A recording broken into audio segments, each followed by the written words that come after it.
Levez la main droite au ciel. Père, nous nous réjouissons, car ce matin, nous avons une nouvelle occasion de nous présenter devant ta parole précieuse, sainte, écrite. Merci car le puissant Saint-Esprit vit en nous. Alors nous nous réjouissons car ce matin nous sommes acceptés dans le bien-aimé et ce matin nous avons accès aux profondeurs de Dieu par le Saint-Esprit. Merci Seigneur car le puissant Saint-Esprit vit en nous. Alors la connaissance révélée nous appartient. La lumière nous appartient.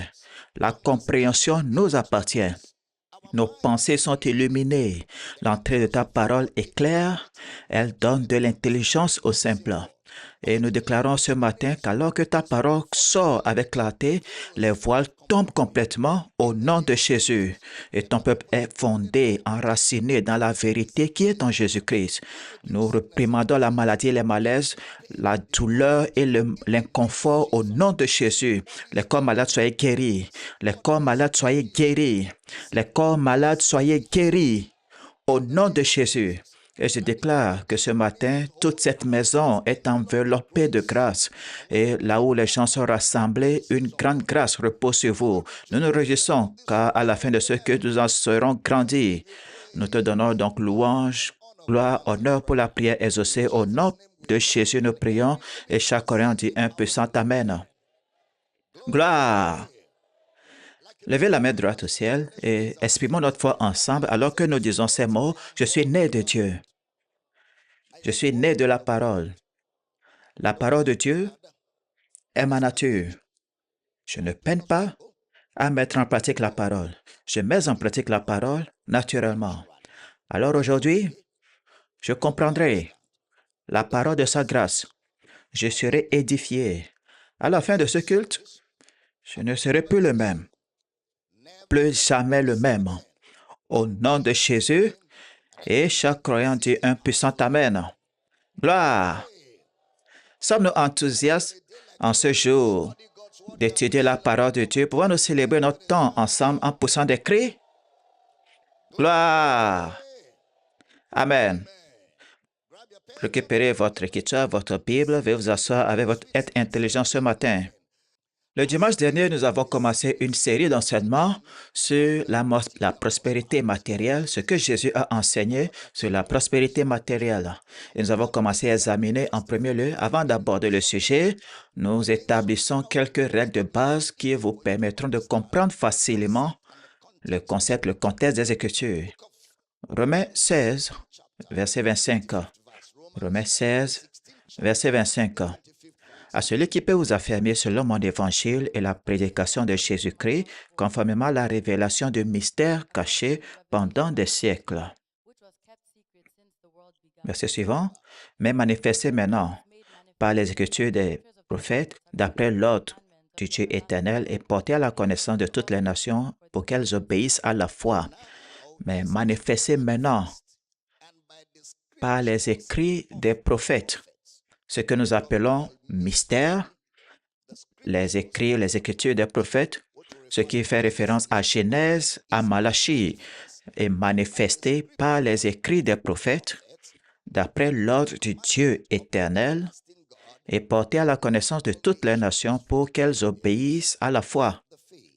Alors, nous avons dit que sans doute les lettres des apôtres, et nous parlons des épîtres, tous ont lu de Genèse à Malachie, et il y avait un parti pris dans leur lecture, il y avait un biais dans leur interprétation, et il y avait un biais dans leur enseignement des Écritures de l'Ancien Testament, et biais dont ils sont inspirés à partir des herméneutiques de Jésus. Et nous avons dit qu'ils ont expliqué le Christ de Genèse à Malachie. Ils sont allés dans l'Ancien Testament, ils ont tenu les faits, ils ont tenu l'histoire, ils se sont emparés de la vérité, ils ont prêché Christ. Ils n'ont jamais manipulé l'Ancien Testament à d'autres fins. C'était le message de Christ. Chaque fois qu'ils prenaient le livre de Genèse à Malachie, les apôtres ne voyaient que le Christ.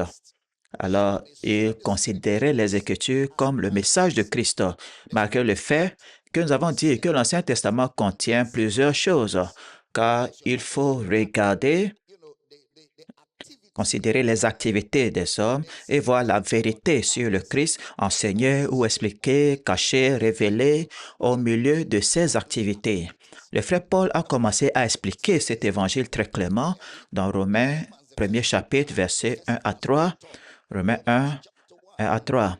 Paul, serviteur de Jésus-Christ, appelé à être apôtre, mis à part pour annoncer l'évangile de Dieu, qui avait été promis auparavant de la part de Dieu par ses prophètes dans les Saintes Écritures et qui concerne son Fils, né de la postérité de David selon la chair. Alors, l'évangile de Dieu concerne son Fils, Jésus-Christ, notre Seigneur. L'évangile de Dieu concerne son Fils, Jésus-Christ, notre Seigneur. Il dit qu'il a été désigné, déclaré Fils de Dieu, verset 4, et déclaré Fils de Dieu avec puissance. Ce mot déclaré, c'est le mot distingué, mis en évidence. Il a été mis en évidence, le mot horizo dans le grec. Déclaré Fils de Dieu. Et regardez comment l'écrivain des Épîtres des Hébreux fait les exégèses de l'Ancien Testament. Hébreux 1er chapitre, versets 1 et 2. Après avoir autrefois, à plusieurs reprises et de plusieurs manières, parlé à nos pères par les prophètes, Dieu, dans ces derniers temps, nous a parlé par le Fils, qu'il a établi héritier de toutes choses par lequel il a aussi créé le monde. Alors, tout le monde avait la même méthode. Ils ont tous enseigné l'Ancien Testament de la même manière. Regardez comment l'écrivain des Hébreux écrit. Dieu, après avoir autrefois à plusieurs reprises et de plusieurs manières parlé à nos pères par les prophètes, ce qu'il a dit par les prophètes, dans ces derniers jours, il a dit tout cela dans son Fils. Alors, toute la cible de l'interprétation de Genèse à Malachie par l'écrivain des Hébreux converge vers le Fils. Cela arrive au Christ.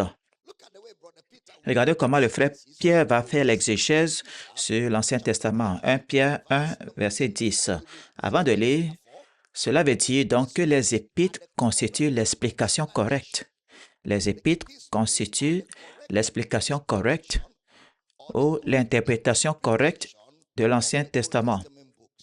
Les épîtres constituent l'explication correcte ou la correcte interprétation des livres de l'Ancien Testament.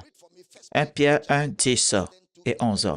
Les prophètes qui ont prophétisé touchant la grâce qui vous était réservée ont fait de ce salut l'objet de leurs recherches et de leurs investigations pour leur sonder l'époque et les circonstances marquées par l'Esprit de Christ qui était en eux et qui attestait d'avance les souffrances de Christ et la gloire dont elles seraient suivies. Regardez ce sur quoi ils se concentrent là-bas.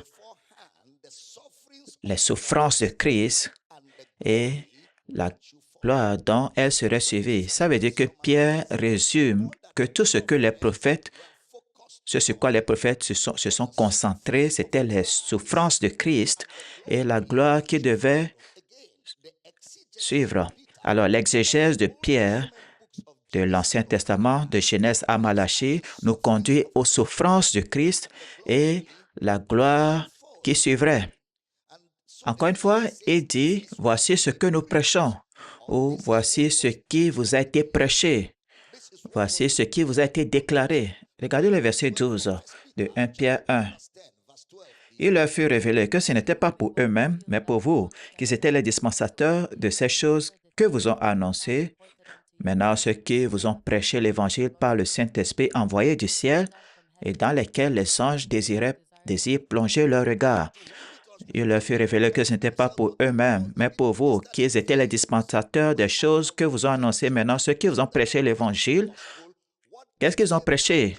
Les souffrances du Christ et la gloire qui devrait suivre. Et voici ce qui vous a été enseigné directement, les souffrances du Christ. Dans 2 Pierre, nous verrons comment Pierre, ou ce qu'il établit comme exégèse de l'Ancien Testament. Cela veut dire donc que Christ nous explique Dieu dans l'Ancien Testament.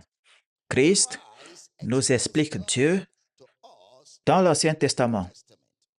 Alors, quand nous trouvons la vérité sur le Christ dans l'Ancien Testament, nous découvrons la vérité sur Dieu, Lorsque nous découvrons la vérité sur Christ dans l'Ancien Testament, nous avons découvert la vérité sur Dieu. 2 Pierre 1, verset 16. 2 Pierre 1, verset 16. 2 Pierre 1, verset 16.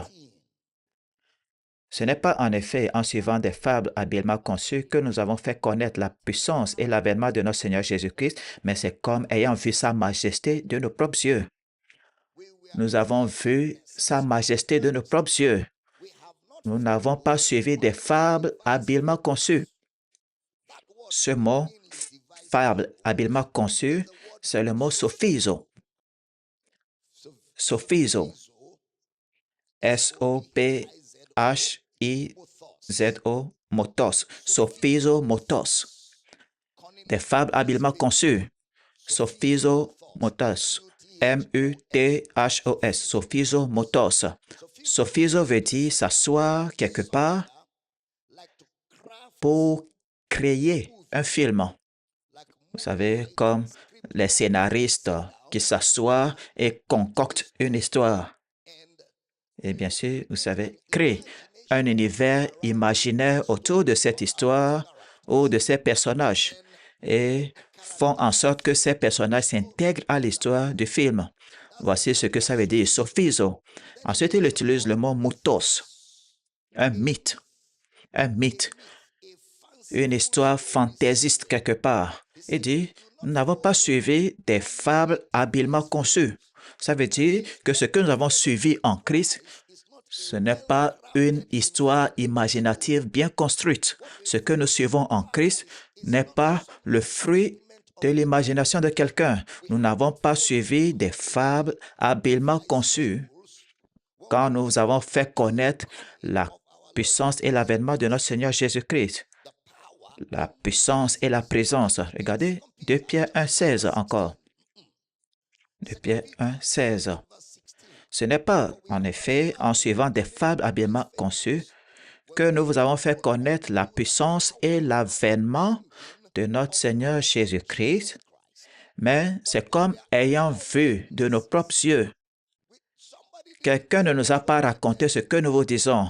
Nous ne l'avons pas lu dans un livre. Et nous n'avons pas non plus rêvé cela. Nous étions des témoins oculaires. Nous étions présents lorsque ces événements-là ou ce que nous enseignons se sont produits. Nous étions des témoins oculaires directs. Nous avons vu de quoi nous parlons. Nous avons fait connaître la puissance, l'événement de notre Seigneur Jésus-Christ, car de nos propres yeux, nous avons vu sa majesté. Regardez, prêtez attention. Le mot puissance et avènement, c'est le mot parousia, présence. Ce n'est pas l'enlèvement. Parousia, ce n'est pas l'enlèvement. Ça veut dire que nous avons vu l'incarnation. Nous étions des témoins oculaires. Nous l'avons vu de nos propres yeux. Le mot témoin oculaire, c'est le mot opt, O-P-T-S. Nous l'avons vu de nos propres yeux. Ensuite, il dit quelque chose de très instructif, versets 17 et 18. Car il a reçu de Dieu le Père honneur et gloire, quand la gloire magnifique lui fit entendre une voix qui disait, « Celui-ci est mon Fils bien-aimé, en qui j'ai mis toute mon affection. » Verset 18.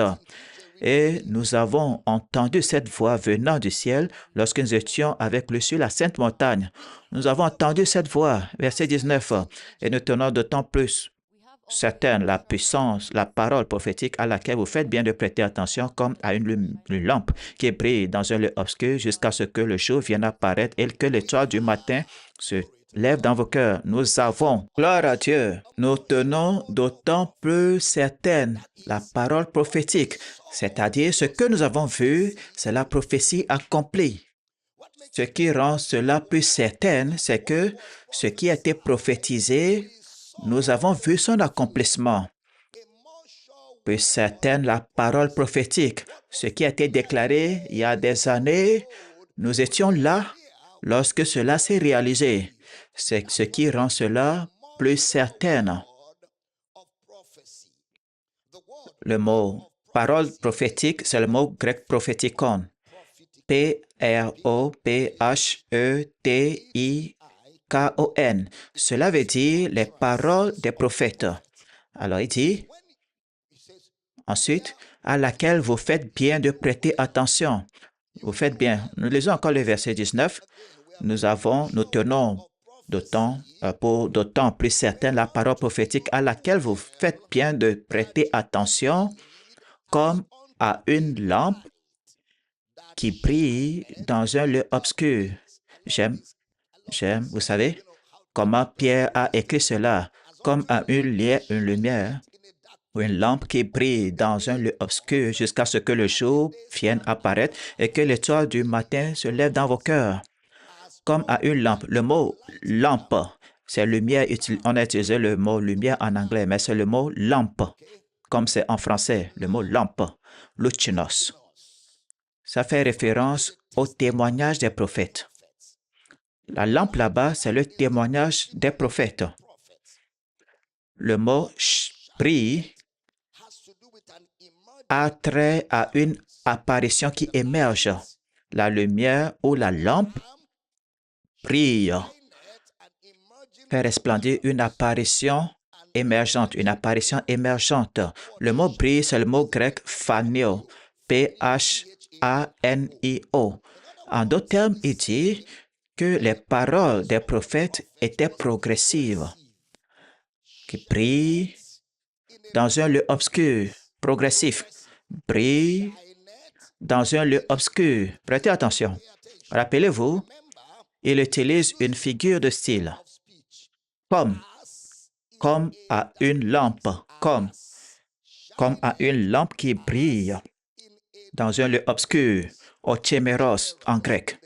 Otéméros, cela veut dire quelque chose d'obscur ou quelque chose qui n'est pas clair. Alors, les desseins de Dieu ou la sagesse de Dieu dans l'Ancien Testament étaient obscurs.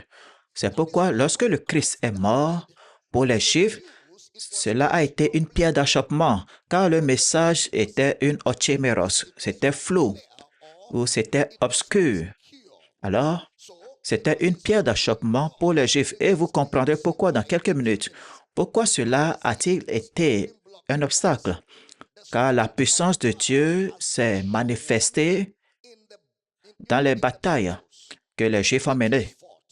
Ils ont mené des guerres, différentes batailles, différentes guerres, et ont remporté des victoires dans, vous savez, presque toutes ces batailles.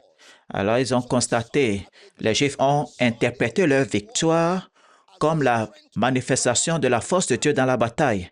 C'est comme si les États-Unis allaient combattre un pays et vainquaient. Les Américains vont voir cela comme le doigt de Dieu qui soutient l'Amérique, ou l'Amérique entre en guerre et vainc le pays. Les gens vont penser que c'est parce que Dieu est avec les États-Unis, mais ils oublient que les États-Unis ont l'armée la plus puissante sur la Terre aujourd'hui. Aujourd'hui, ils possèdent les machines de guerre les plus puissantes de la planète. Alors, ce ne serait pas difficile pour les États-Unis d'entrer dans un pays et le détruire, car ils possèdent les machines, l'équipement, la technologie, ils ont l'intelligence, ils ont les satellites, tout ce que les hommes utilisent, même les téléphones que nous utilisons, la plupart appartiennent aux États-Unis, où les entreprises qui possèdent ces satellites sont responsables devant l'Amérique. Les réseaux sociaux que vous utilisez appartiennent aux États-Unis. Alors, ils ont des renseignements sur chacun de vous. Ils peuvent vous choisir n'importe où, à n'importe quel moment. Ils ont l'argent, le pouvoir. Alors, s'ils vous combattent et vous vainquent, ça ne veut pas dire que c'est le droit de Dieu. Ça veut dire que c'est parce qu'ils ont la technologie et les capacités. Mais Israël a vu et reconnu que la main de Dieu, la puissance de Dieu était derrière les guerres. Ils ont communiqué cela comme cela. Mais Jésus nous donne la clarté dans cette matière-là. Maintenant, regardez. Ayant vu cela, ils ont pensé que c'était la puissance de Dieu. Maintenant, quand vous dites que voici, ça c'est Dieu, en la personne de Christ,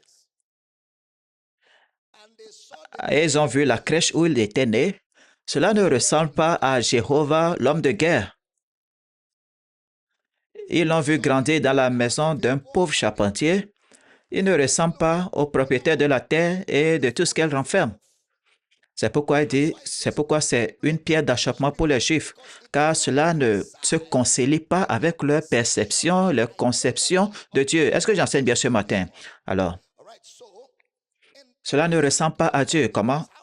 Comment est-ce que Dieu va se manifester dans la chair et se révéler dans la mort? Les hommes qu'il a créés l'ont tué et semblaient impuissants entre leurs mains. Ça ne ressemble pas, ça n'a aucun sens pour le Juif. C'est pourquoi l'apparition de Dieu dans l'humanité et les circonstances par lesquelles il est parvenu à apporter le salut deviennent une pierre d'achoppement pour un Juif qui a la perspective d'un Dieu qui conquiert, un Dieu destructeur et un Dieu qui tue pour prouver qu'il est Dieu. Ça n'a pas de sens pour le Juif. Ça perturbe. Alors pour eux, c'est devenu une pierre d'achoppement. Bien sûr, les Grecs ont vu cela comme de la folie. Les Grecs ont vu cela comme de la folie. Dire que Jésus est Dieu, c'est une folie pour le Grec. Vous savez pourquoi? Si vous dites que quelqu'un est fort et il vient sauver, et lui-même il a besoin d'être sauvé, il est à la croix. Et on dit, sauve-toi toi-même et sauve-nous. N'es-tu pas censé être Dieu? En fait, ils ont crucifié avec humour en disant, voici le roi des Juifs. Ils l'ont fait par moquerie. Ça veut dire, si celui-ci est le roi des Juifs, ça doit être un roi pitoyable, car comment est-ce qu'un roi peut-il être crucifié sans que personne ne vienne à son secours? Alors, cela devient insensé pour les Grecs. Mais vous voyez, c'est parce que la vérité sur Dieu dans l'Ancien Testament devait être expliquée. Alors, il dit que c'est comme une lumière qui brille dans un lieu obscur, Ochéméros, un lieu obscur, un lieu où il y a de l'incertitude. Alors, il dit que ça va briller progressivement jusqu'à ce que le jour vienne apparaître. Jusqu'à ce que le jour vienne apparaître. Le mot vient apparaître, c'est le mot daidazo, D-A-I-D-A-Z-O. Ça veut dire la lumière à travers l'ombre. La lumière à travers l'ombre. Alors, s'il y a une ochéméros, une lumière qui brille dans un lieu obscur, cela est appelé aube. La lumière qui perce l'obscurité, vous savez, la lumière qui perce les ténèbres, c'est comme le petit matin. Si vous vous réveillez à 3 heures, 4 heures, 5 heures, lorsque le ciel se fond sous l'arrivée de la lumière du matin, on dit que le jour s'est levé. Cette lumière qui perce l'obscurité, c'est ce qu'on appelle une ochéméros. C'est-à-dire, cette lumière brille maintenant. En d'autres termes, dans l'Ancien Testament, nous continuons à voir une lumière particulière qui, pour certains, représente l'autre côté de Dieu. Mais lorsque Christ est venu, il a dit que ce n'est pas l'autre face de Dieu. Ça, c'est Dieu lui-même. Alors, ce n'est pas un conflit. Ce n'était qu'un conflit dans le cœur des hommes. C'est pourquoi on appelle cela un mystérium. Prêtez attention, s'il vous plaît. C'était un conflit dans le cœur des hommes au milieu des activités jusqu'à ce que le jour vienne apparaître et perce les ombres. Il dit jusqu'à ce que le jour vienne apparaître. Pourquoi est-ce qu'il a dit jusqu'à ce que le jour vienne apparaître? Car c'était au milieu des ténèbres, au milieu des ombres, au milieu des conflits, la lumière a percé l'aube. Vous savez, les ombres ne vous révéleront presque rien de ce que vous croyez chercher. C'est un skia, S-K-I-A.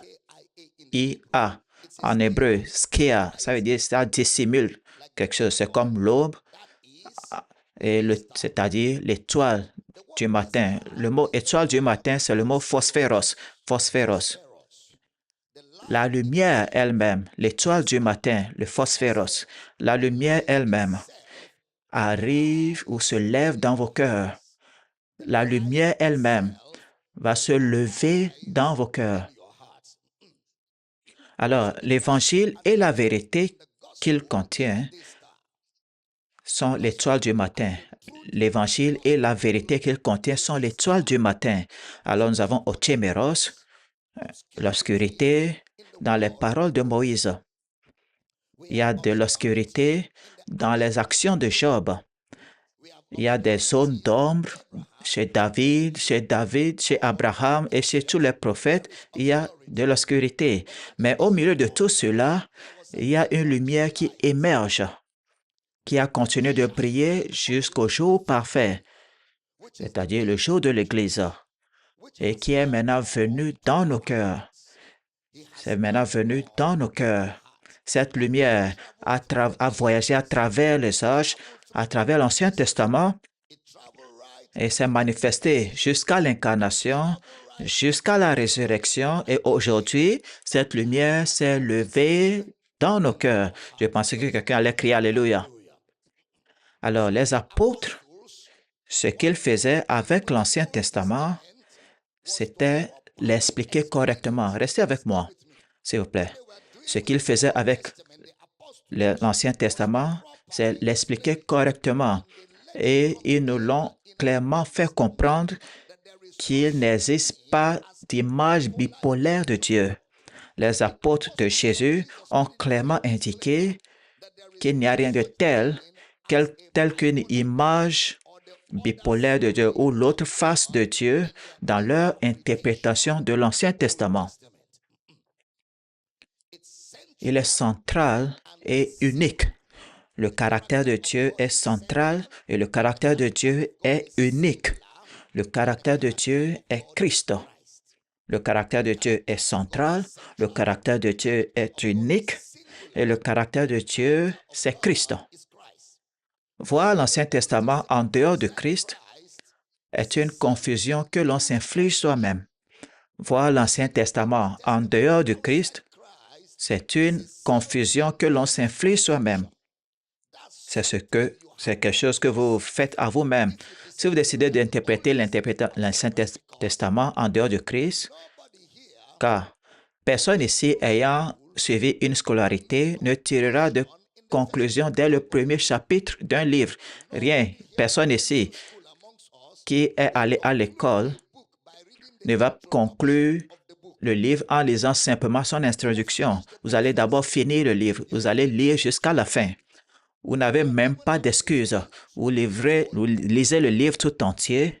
Alors, lorsque vous dites que l'Ancien Testament contient ceci et le Nouveau Testament offre de meilleures bénédictions, c'est à cause d'une lecture négligente et superficielle de la Bible. Vous savez, il y en a qui lisent la Bible de manière banale.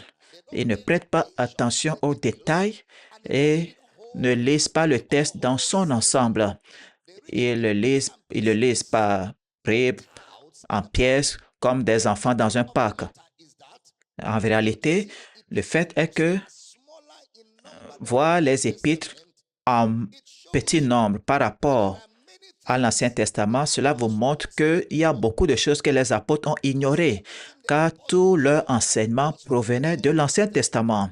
Alors, quand ils ont fini d'enseigner et leurs livres tirés de l'Ancien Testament sont plus courts que l'Ancien Testament, cela veut dire donc qu'il y a des éléments de l'Ancien Testament qui étaient hors de propos et inutiles en ce qui concerne le message. Est-ce que j'enseigne ici?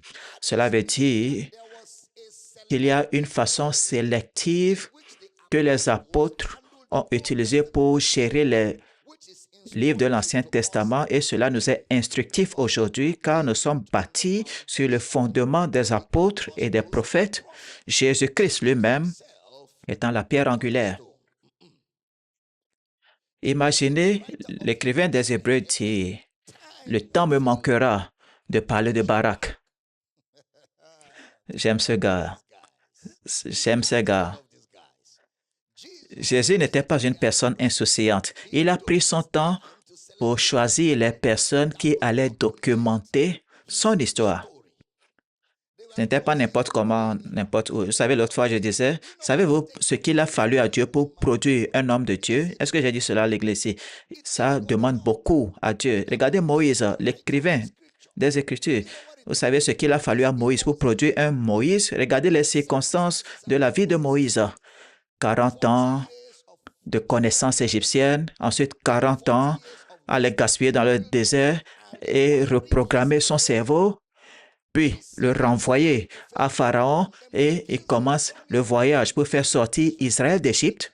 Regardez ce qu'il a fallu à Dieu pour produire un Moïse.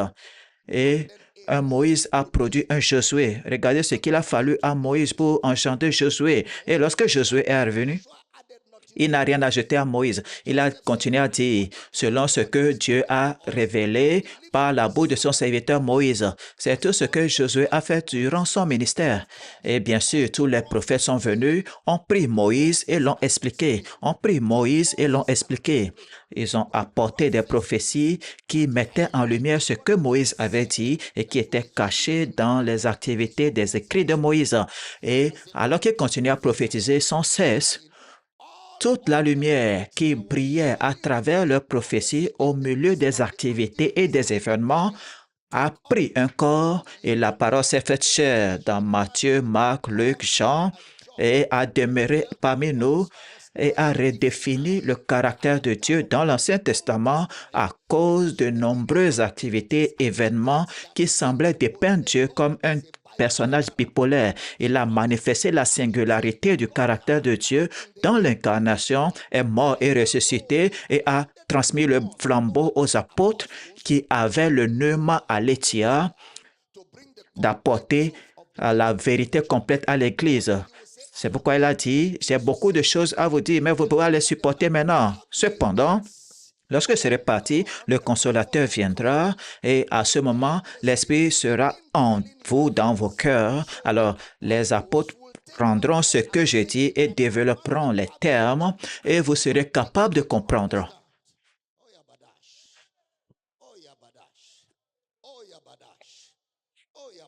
J'enseigne bien ce matin. Maintenant, il dit, le temps me manquera pour parler de Barak. Pourquoi est-ce qu'il va dire que le temps va lui manquer? L'écrivain des Hébreux, pourquoi est-ce qu'il dit le temps lui manquera? Regardez comment il a pris tout Genèse à Malachie, l'a condensé en 40 versets. L'écrivain des Hébreux, tout Genèse à Malachie dans 40 versets. Comment Sarah a parlé à son mari, sur la manière d'avoir Agar, cela n'était pas là-bas. Quand l'écrivain des Hébreux va écrire au sujet de Sarah et Abraham, il n'y a rien concernant Agar là-bas. Mais il y en a qui vont consacrer toute une série sur la façon dont Sarah a parlé à Abraham, partie 1 jusqu'à 40. Aucune histoire sur Bathsheba, même pas une seule mention de Bathsheba. Il n'y a pas de nom de Bathsheba dans le Nouveau Testament. Alors, quand David est sorti, il a vu Bathsheba et il a été ému. Première partie, faites attention à ce que vous voyez. Deuxième partie, fermez vos yeux. Aucun apôtre n'a consacré de série sur Bathsheba. Aucun épître. Puissiez-vous ne jamais voir Bathsheba. Aucun épître n'a jamais prononcé de telles paroles. Il ne s'agissait que purement d'une explication de Christ, car c'était là l'essentiel. Voilà ce qu'il fallait expliquer. C'est ce qui a engendré la foi en Christ. Et la foi en Christ, c'est la foi en Dieu. Restez avec moi. Alors Pierre l'a appelé l'étoile du matin qui se lève dans vos cœurs. Alors, si vous continuez d'étudier les paroles de Job, vous savez, les gens sont si confus quant à ce qu'ils disent. Quelqu'un vous a dit, c'est lui qui tue, qui fait vivre. Quelqu'un d'autre dit, l'Éternel donne et l'Éternel reprend. Béni soit son Saint-Nom. Job a parlé pendant 40 chapitres, 40 chapitres de Job. Et au chapitre 42, il dit, j'admets que j'ai eu tort. J'ai dit des choses dont je n'avais aucune connaissance. Il dit, j'ai admis que tout ce que j'ai dit dans 42 chapitres précédents ne me prenait pas au sérieux. Job lui-même l'a dit. Et une église fait une série complète sur Job.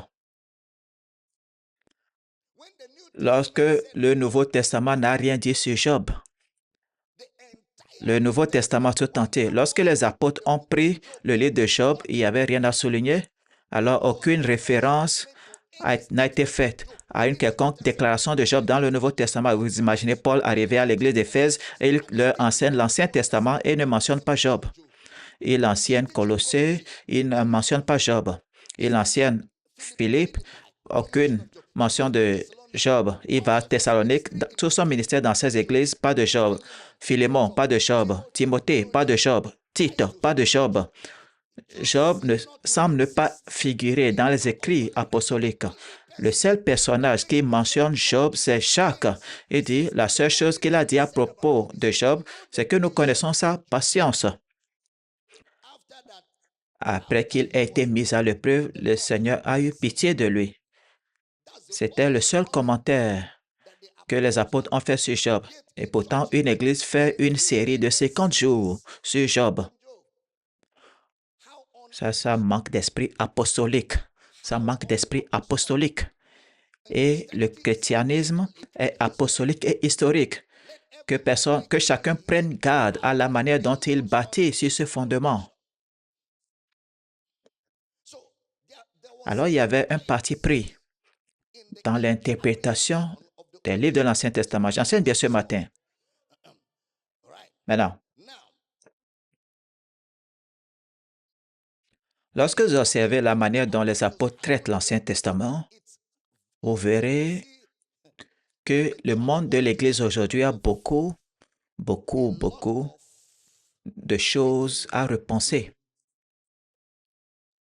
Si vous mentionnez sa parole, vous la mentionnez comme une référence à la confusion dans l'esprit des hommes. Regardez, après que Moïse se soit vanté en Égypte, après toutes ces vantardises en Égypte, Moïse dit, « Oh Seigneur, montre-moi ta gloire. » Après toutes ces vantardises, les signes, les prodiges, diviser la mer Rouge, les miracles, Moïse dit, « Seigneur, fais-moi voir ta gloire. » Je pensais que les miracles étaient la gloire. Je pensais que les signes et les prodiges étaient la gloire. Je pensais que la manne qui est tombée du ciel, c'était la gloire. Après cela, Moïse dit, « Seigneur, fais-moi voir ta gloire. » Dieu dit, « Non, Moïse. Tu ne me verras pas. » Il dit, « Je ferai passer ma bonté devant toi, mais je vais te cacher. Tu verras l'arrière, mais tu ne verras pas l'avant. » Ce qu'il dit, c'est que, « Seigneur, je veux voir l'incarnation maintenant. » Ce que Moïse disait, c'est que, « Seigneur, deviens un homme maintenant pour que je puisse te voir. » Dieu dit, « Non, ce n'est pas encore le temps. Tu ne peux pas me voir maintenant, mais tu verras mon dos, tu verras, ça veut dire tu verras des types et des ombres. Tu verras des types et des ombres, car il y a un moment fixé. Quand le temps fut accompli, Dieu envoya son Fils, né d'une femme, né sous la loi, pour racheter ceux qui étaient sous la loi, afin que nous reçussions l'adoption. Alors, Moïse n'a pas vu toute la gloire de Dieu et n'en a jamais fait l'expérience dans son intégralité. Mais aujourd'hui, Christ en vous, l'espérance de la gloire. Je pensais que quelqu'un allait crier gloire. Moïse a bâti un temple dans lequel lui-même n'est jamais entré pour accomplir quoi que ce soit. Il a construit un temple et l'a donné à Israël et lui-même, il n'est jamais entré. Alors, dans tout cela, vous verrez la confusion des hommes, vous verrez les présupposés des hommes, mais il y a une lumière au milieu de toutes ces suppositions, de ces confusions qui continuent de briller. C'est la lumière que les épîtres ont capturée. C'était ça le sujet principal des écrits apostoliques. La lumière qui brillait à travers les ténèbres. J'aime comment l'écrivain des Hébreux l'a capturé. Hébreux 1:1. Hébreux 1:1.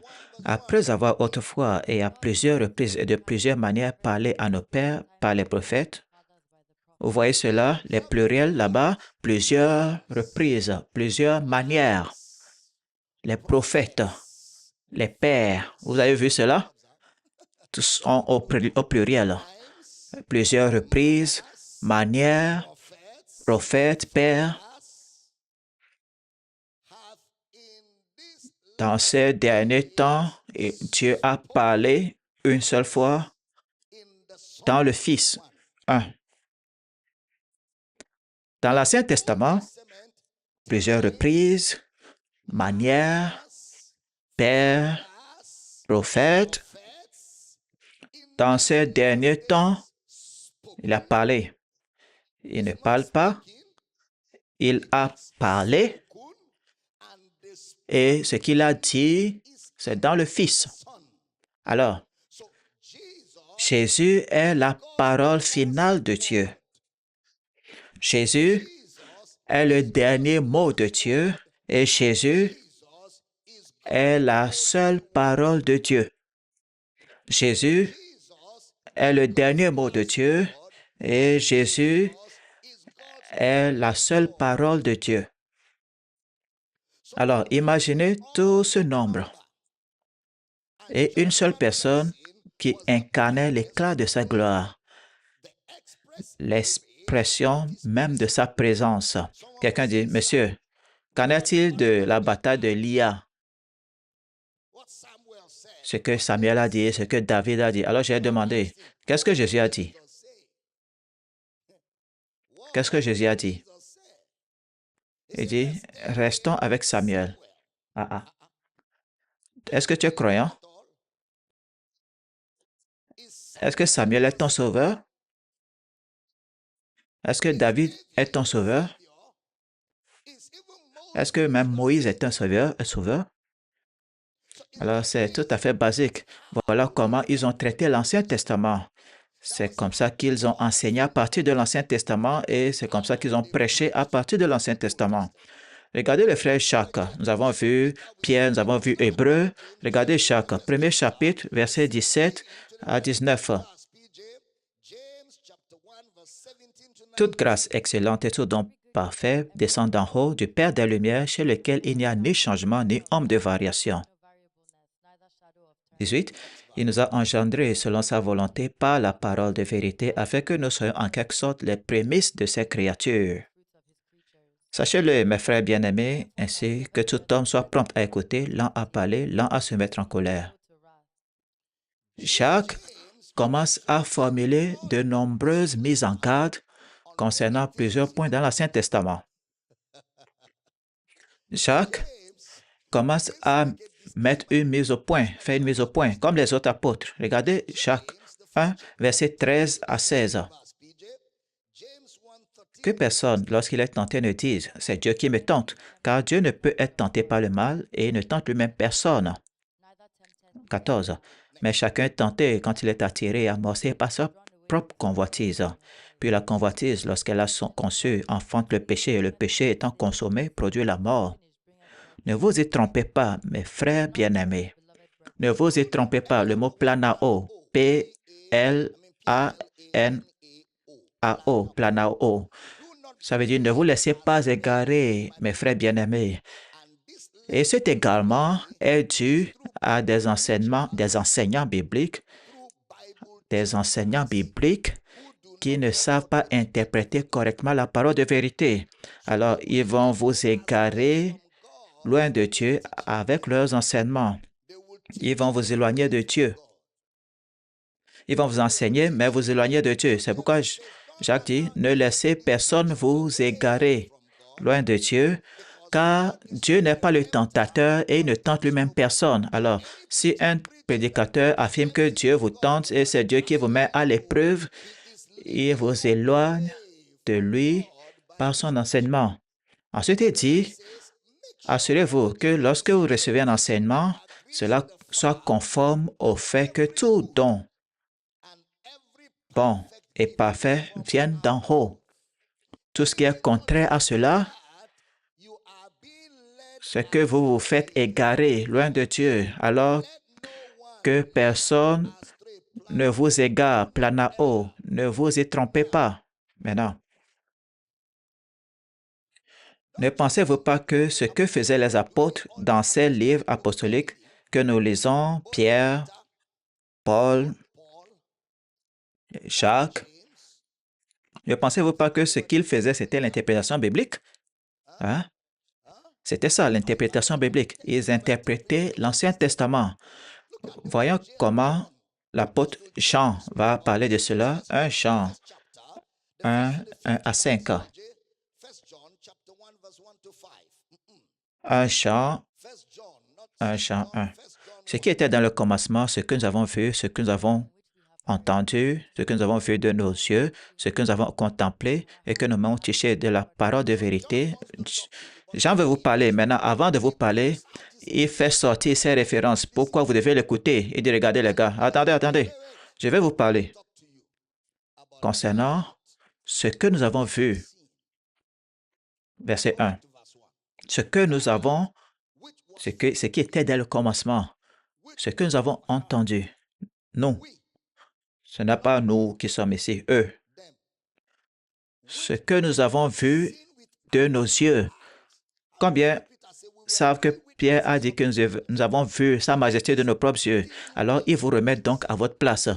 C'est-à-dire, vous n'étiez pas là-bas, mais nous étions là-bas. Alors, taisez-vous et écoutez-nous. Il ne vous est pas autorisé d'avoir une opinion. C'est ce que Pierre dit. Vous n'êtes pas autorisé à avoir une opinion. Car en premier lieu, vous n'étiez pas là-bas. Alors, faites le vide dans votre esprit. Laissez-nous vous dire ce qu'il faut penser. Alors, Jean vient en scène et dit la même chose. Il dit ce qui était dans le commencement, ce que nous avons entendu, que nous avons vu de nos yeux, que nous avons contemplé et que nos mains ont touché. Nous étions là, nous l'avons touché, nous l'avons tenu, nous savons ce dont nous parlons. Nous avons touché la parole de vérité, de vie. Nous avons tenu la parole de vie. Alors, il vous donne ces références au verset 2. Car la vie a été manifestée, nous l'avons vu et nous lui rendons témoignage. Et nous vous annonçons la vie éternelle qui était auprès du Père et qui nous a été manifestée. Ce que nous avons vu et entendu, nous vous l'annonçons à vous, afin que vous aussi, vous soyez en communion avec nous. Or, notre communion est avec le Père et avec son Fils Jésus-Christ. Verset 4. Et nous écrivons ces choses afin que notre joie soit parfaite. La nouvelle que nous avons apprise de lui et que nous vous annonçons, c'est que Dieu est lumière et qu'il n'y a point de ténèbres en lui. Voici la nouvelle, le message. Tout ce qui n'est pas ceci, il faut le jeter. Voici le message. La nouvelle que nous avons apprise de lui et que nous vous annonçons, c'est que Dieu est lumière. Et en lui, est-ce le pasteur Henry? Vous êtes sérieux? Avec sa femme, joyeux Noël. Veuillez vous asseoir. Je ne savais pas que c'était lui. Je vous ai vu juste par l'esprit. Par l'esprit, je suis dans la chair, bien sûr. Que Dieu est lumière. Et en lui, il n'y a point de ténèbres. Ce que j'en dis, c'est que tout message qui présente Dieu comme l'auteur des ténèbres est un planao. Ne vous y trompez pas. Est-ce que Jacques vous a mis en garde? Ne vous y trompez pas. Tout ce qui est contraire, il n'y a pas d'imperfection en Dieu. Tout don bon et parfait vient d'en haut. Alors tout ce qui est hors de cela, c'est un planao. Et Jean vient avec une autre perspective et dit, regardez, ça c'est le message. Tout ce qui n'est pas ceci-là, ce n'est pas le message. C'est que Dieu est lumière. Et en lui, il n'y a point de ténèbres. Ça veut dire donc que si vous lisez l'Ancien Testament où Dieu était derrière l'opération d'une ténèbre, ce n'était pas ça le message. Ils appliquent les exégèses bibliques et ils interprètent l'Ancien Testament correctement. Vous savez, lorsque vous lisez plus loin au chapitre 2 et 3, ils qualifient les ténèbres de haine. Jean appelait les ténèbres la haine. Celui qui est son frère ou celui qui haït son frère est dans les ténèbres. Il n'y a pas de haine en Dieu. Il n'y a pas d'obscurité. Là où il explique le manque de pardon. C'est quoi la lumière? Il dit, le sang de Jésus nous purifie de tout péché. Ça, c'est la lumière.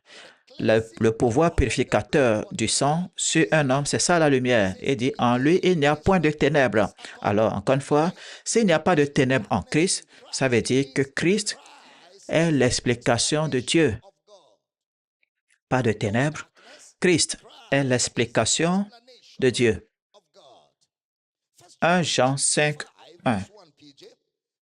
1 Jean 5, 1.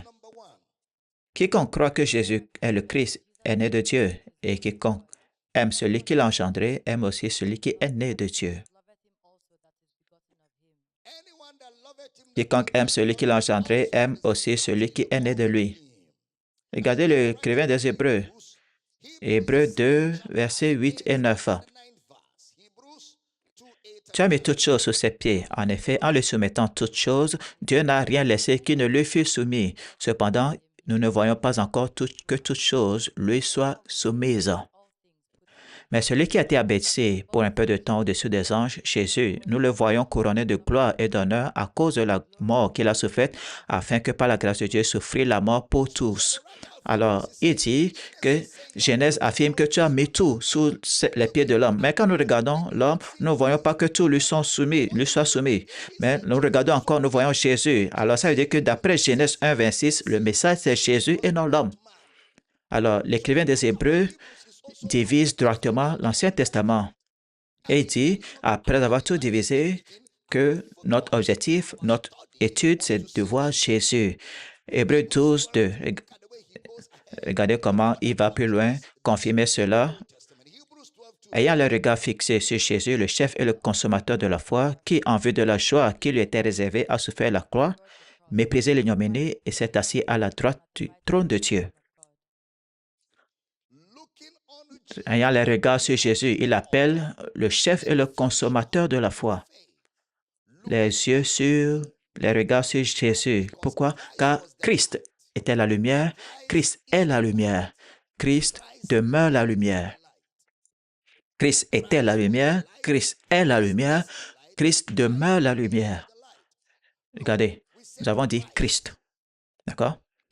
Et comme l'avons dit, Christ n'est pas une autre vision de Dieu. La grande confession, sans contredit, homologio meno. Notre vision de Dieu se trouve en Christ. Nous voyons Dieu en Christ. Notre Dieu a été manifesté en chair. Alors, les paroles de Jésus n'étaient ni un ajout, ni un complément. Les paroles de Jésus sont les paroles. La vérité sur le Christ est la vérité sur Dieu. La vérité sur le Christ est la vérité sur Dieu.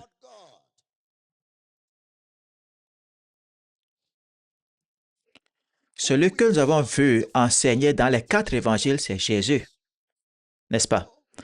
Jésus enseignait-il dans les 4 évangiles? Matthieu, Marc, Luc, Jean? Oui. Alors, pouvons-nous dire que les 4 évangiles étaient l'enseignement de Dieu? Oui. Dieu, c'était Dieu qui enseignait. Alors, imaginez qu'après que Dieu ait enseigné, Dieu est venu en chair et a commencé à enseigner.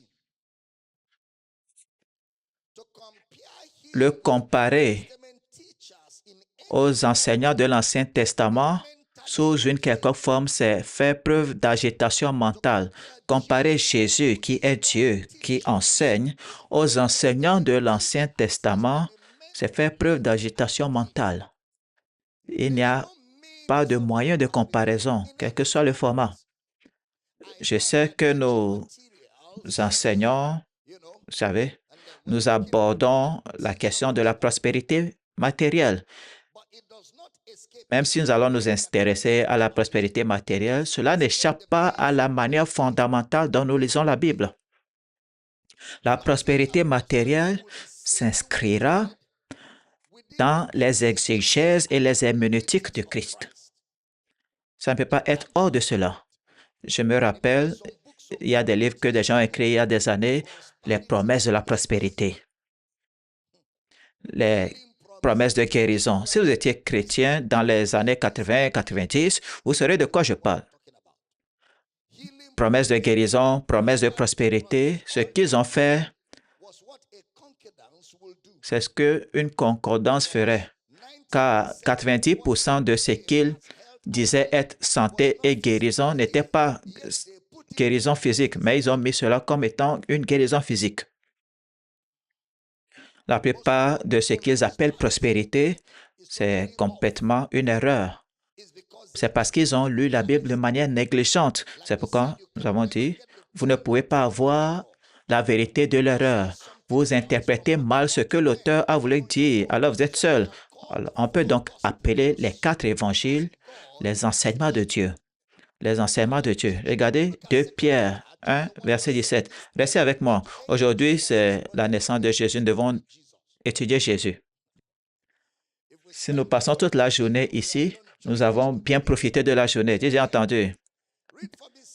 Ne vous en faites pas, vous irez manger vos riz. Mais restez ici d'abord. On va nourrir votre esprit avant de nourrir votre corps.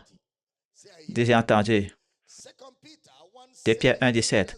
Car il a reçu de Dieu le Père honneur et gloire, quand la gloire magnifique lui fit entendre une voix qui disait, « Celui-ci est mon Fils bien-aimé en qui j'ai mis toute mon affection. » Celui-ci est mon Fils bien-aimé en qui j'ai mis toute mon affection. Combien savent que cette parole est tirée des 4 évangiles? D'accord? Alors, nous avons des citations similaires dans Matthieu 3, 17, « Mon Fils bien-aimé en qui j'ai mis toute mon affection », Marc 1, 11 et Luc 3, 22, au baptême de Jean. Matthieu 3, 17, Marc 1, 11, Luc 3, 22. Quelqu'un dit, ah, est-ce que le docteur Damina dit qu'aujourd'hui c'est l'anniversaire de Jésus? N'est-ce pas ce que vous dites tous? Je ne dis pas que c'est l'anniversaire de Jésus et je ne dis pas non plus que ce n'est pas l'anniversaire de Jésus. Je dis que cette journée a été consacrée à Jésus. Alors étudions Jésus. Vous savez, des gens, c'est la seule chose qu'ils vont couper. Le docteur Damina a confirmé que Jésus est né le 25 décembre. Non, monsieur.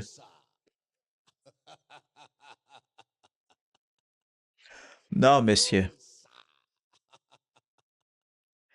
Même les Juifs savent que Jésus n'est pas né aujourd'hui. Mais vous pouvez marquer quelque chose sur une journée, n'est-ce pas? Quelqu'un dit, Noël est une fête païenne. D'accord? Lundi, mardi, mercredi, jeudi, vendredi, samedi, dimanche sont tirés des cérémonies des païens. Alors, autant les dégager, les ignorer, les supprimer ou refuser d'observer lundi, mardi, mercredi, vu qu'ils viennent des païens créer autre chose. Mais nous utilisons lundi, mardi. Alors pourquoi pas? On peut utiliser le 25 décembre. Nous pouvons l'utiliser. Amen. Maintenant, lorsque je dis, celui-ci est mon fils en qui j'ai mis toute mon affection, on va le prendre en respectant la grammaire normale. Alors, je dis, je suis satisfait. Ça veut dire que tu as fait quelque chose qui m'a fait plaisir. Ou tu as fait quelque chose et je suis satisfait de cela. Ça, c'est la grammaire littérale. Maintenant, regardez ce mot, en qui j'ai mis toute mon affection. Voyons là où ça a été utilisé et comment ça a été utilisé. Car nous considérons Christ comme Dieu. Et si Christ plaît à Dieu, il est important de comprendre ce que cela voudra dire. Le mot plaire, c'est le mot eu, E-U. En grec, ça veut dire bien. Quelque chose est bien fait ou on parle bien de cela. Maintenant, le mot dokio, D-O-K-I-O, c'est utilisé pour une apparition, une action, un point de vue. Voyons ce que ça veut dire. en qui je trouve mon plaisir. Matthieu 12, verset 18. On y va. Voici mon serviteur que j'ai choisi, mon bien-aimé, en qui mon âme a pris plaisir. Je mettrai mon esprit sur lui et il annoncera la justice aux nations. Luc 12, 32. Luc 12, 32. Ne crains point, petit troupeau, car votre Père a trouvé bon de vous donner le royaume, de vous donner. Votre Père a trouvé bon de vous donner. Romains 15, 26. Romains 15, 26. Car la Macédoine et l'Achaïe ont bien voulu s'imposer une contribution en faveur des pauvres parmi les saints de Jérusalem. Ils ont bien voulu, d'accord? On saute à Matthieu 17, verset 5. Comme il parlait encore, une nuée lumineuse les couvrit. Et voici, une voix se fit entendre de la nuée ces paroles. Celui-ci est mon fils bien-aimé en qui j'ai mis toute mon affection. Écoutez-le. Maintenant, il leur a plu de mettre une contribution. Le mot plaire de ce que nous avons lu est utilisé avant une action, avant qu'une action ne soit entreprise. Et contrairement à son utilisation, après qu'une action ait été accomplie, il dit, mon âme se réjouit en lui, je mettrai mon esprit. Cela leur a plu de faire une contribution. Regardez 1 Corinthiens 1, 21. Car puisque le monde, avec sa sagesse, n'a point connu Dieu, dans la sagesse de Dieu, il a plu à Dieu de sauver les croyants par la folie de la prédication. Il a plu à Dieu d'utiliser la prédication pour sauver. Il n'a pas sauvé, mais cela lui a déjà plu. Alors c'est fait et il est satisfait même avant l'action. 1 Corinthiens 10, 5. Prêtez attention. 1 Corinthiens 10, 5. Mais la plupart d'entre eux ne furent point agréable à Dieu, puisqu'il périt dans le désert. Il ne fut pas agréable. Alors, ils ont péri. Alors, ce n'est pas parce qu'ils ont péri qu'ils n'étaient pas agréables. D'abord, ils n'étaient pas agréables. Ensuite, ils ont péri. 2 Corinthiens 12, 10. 2 Corinthiens 12, 10. C'est pourquoi je me plais dans les faiblesses, dans les outrages, dans les calamités, dans les persécutions, dans les détresses pour Christ. Car quand je suis faible, c'est alors que je suis fort. Je me plais dans les faiblesses. Alors, d'abord, je me plais là-dedans avant que les faiblesses n'arrivent. Je m'y plais avant les persécutions et les épreuves. Ce n'est pas parce que j'ai les persécutions et les épreuves que je prends plaisir. J'éprouve déjà du plaisir avant d'aller dans toutes ces circonstances. Donc, c'est une disposition préalable à une action, d'accord? C'est pourquoi il dit, quand j'ai cherché le Seigneur, il m'a dit, ma grâce te suffit. Alors, je prends plaisir dans les persécutions pour Christ. C'est toujours avant une action. Regardez Galates 1,15. Prêtez attention. Mais lorsqu'il plut à celui qui m'avait mis à part dans le sein de ma mère, qui m'a appelé par sa grâce, il plut à Dieu qui m'a mis à part dans le sein de ma mère et qui m'a appelé par sa grâce, verset suivant, de révéler en moi son Fils. Il n'a pas révélé son Fils en moi. Je n'ai même pas encore prêché, mais il lui a plu dès le sein de ma mère avant une action. Colossiens 1, 19. Colossiens 1, 19. Car Dieu a voulu que toute plénitude habitât en lui. Il a plu à Dieu que toute plénitude habitât en lui. Ça a plu à Dieu. Dieu a voulu d'abord. Quelqu'un se fait vous dire, beaucoup trop de lecture biblique. Ça n'a aucun sens. Comment est-ce que cela peut-il avoir de sens quand tu as un esprit déficient, un esprit très limité? Comment est-ce que tu vas comprendre? Tu es tellement paresseux, très paresseux. C'est pourquoi les faux prophètes t'ont utilisé pour le petit déjeuner.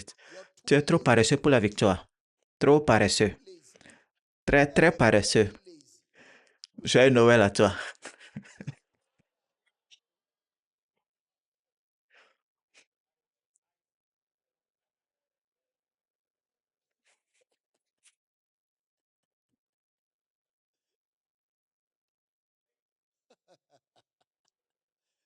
Amen. Lent à croire tout ce que les prophètes, ça doit être tout ce que les prophètes ont annoncé. Sinon, ce ne serait pas un enseignement biblique. Si cet homme était dans l'église de Jésus, il allait insulter Jésus, ce genre d'homme. Car Jésus, commençant par Moïse et tous les prophètes, je peux dire que celui-ci est un membre d'une église de faux prophètes où on leur donne seulement des prophéties. Alors, pour la première fois, il est venu dans une église véritable. Il dit, ça fait beaucoup trop de lecture. Il attendait que je dise, je vois, je vois. C'est ta mère qui est assise sur ta tête. Ah, c'est profond, c'est profond. Il faut aller plus profondément. Ouvrons la Bible et on va lire. Colossiens 1, 19. Colossiens 1, 19. Car Dieu a voulu que toute plénitude habitât en lui. Il a plu au Père qu'en lui habita toute plénitude. Observez le mot voulu ou plaire. C'est avant que la plénitude habita. 1 Thessaloniciens 2, 8. Nous aurions voulu, dans notre vive affection pour vous, ne pas seulement vous donner l'évangile de Dieu, mais encore nos propres vies, tant que vous nous étiez devenus chers. Tant vous nous étiez devenus chers, nous aurions voulu, d'accord? Nous étions prêts, non seulement l'évangile, mais aussi nous-mêmes, nos propres vies. 1 Thessaloniciens 3, 1. C'est pourquoi, ne pouvant plus y tenir, nous décidâmes à rester seuls à Athènes. Nous décidâmes. 2 Thessaloniciens 2, 12. 2 Thessaloniciens 2, 12. Afin que tous ceux qui n'ont pas cru à la vérité, mais qui ont pris plaisir à l'injustice, soient condamnés, mais qui ont pris plaisir à l'injustice. Hébreux 10, verset 5. Vous pouvez lire 6 et 8 à la maison. Hébreux 10, 5. C'est pourquoi Christ, entrant dans le monde, dit, « Tu n'as voulu ni sacrifice ni offrande, mais tu m'as formé un corps. » Ça, c'est avant l'action, d'accord? Hébreux 10, 35. Hébreux 10, verset 35. N'abandonnez donc pas votre assurance qui comporte une grande récompense, c'est-à-dire, ne rejetez pas, d'accord? Alors, lorsqu'il dit, celui à qui j'ai mis toute mon affection, c'est avant une action. C'est pour approuver une action ou une personne. Celui à qui j'ai mis toute mon affection, c'est pour approuver une action ou une personne. Alors, quand Jean a dit, celui-ci est mon fils bien-aimé, en qui j'ai mis toute mon affection, il ne s'agit pas d'un scénario. C'est un sceau d'approbation apposé sur une personne. Jésus, ou Dieu plutôt, annonçait que voici la personne que j'approuve. Un sceau d'approbation sur une personne, une action, avant que l'action ne soit entreprise, avant que Jésus ne guérisse, qu'il n'accomplisse un miracle, qu'il prêche ou fasse quoi que ce soit, le Père a annoncé, celui-ci est mon fils bien-aimé, en qui j'ai mis mon affection, celui qui me plaît. Matthieu 17, 5. Ça, c'est sur la montagne de la transfiguration et c'est ce que Pierre citait. Pas l'événement de Jean-Baptiste, mais la montagne de la transfiguration, celui dont nous avons entendu la voix lorsque la voix se fit entendre.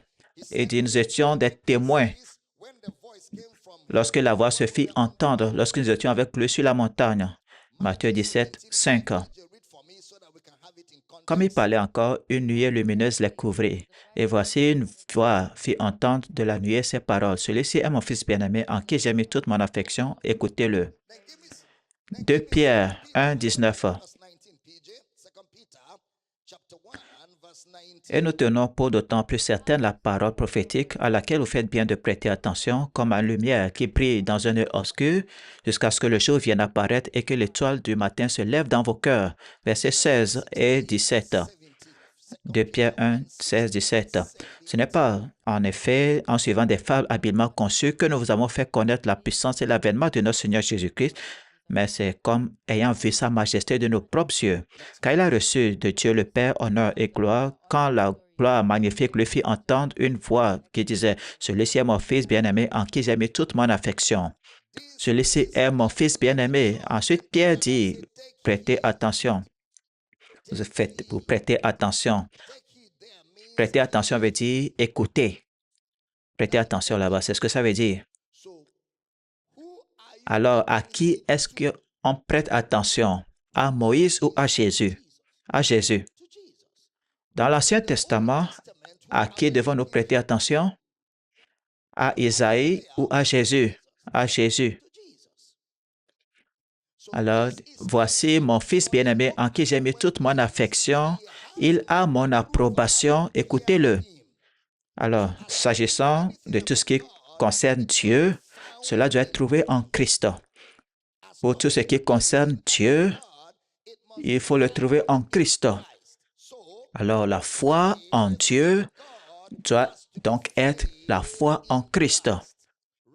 Romains 10, verset 17. Ainsi, la foi vient de ce qu'on entend et ce qu'on entend vient de la parole de Christ. Ainsi, la foi, dans l'original, voici comment c'est. La foi, c'est de ce qu'on entend. Et ce qu'on entend, c'est entendre Christ. La foi, c'est ce qu'on entend et ce qu'on entend, c'est entendre Christ. Alors, si votre étude de l'Ancien Testament porte sur la façon dont les Juifs et les Égyptiens se sont battus, cela n'est pas Dieu. Et ce n'est pas Christ. Si votre étude de l'Ancien Testament se résume à la guerre entre Juifs et Égyptiens, ce n'est pas Dieu et ce n'est pas Christ. La foi se trouve en Christ. Alors les apôtres ont tout simplement retravaillé le tout. Ils ont retravaillé ces paroles qui révèlent Christ au milieu de la confusion. Ils ont retravaillé ces paroles qui révélaient Christ au milieu de la confusion dans l'Ancien Testament. Alors le Père nous a dit, voici ma voix, voici ma révélation, écoutez-le. Ça veut dire, écoutez tout ce qu'il dit sur n'importe quel sujet. Écoutez tout ce qu'il dit sur n'importe quel sujet. Tout ce qu'il dit, c'est ce que j'ai dit. Est-ce que c'est clair? D'accord. Tout ce qu'il dit, écoutez-le. Alors, nous trouvons dans ces paroles les paroles de Dieu.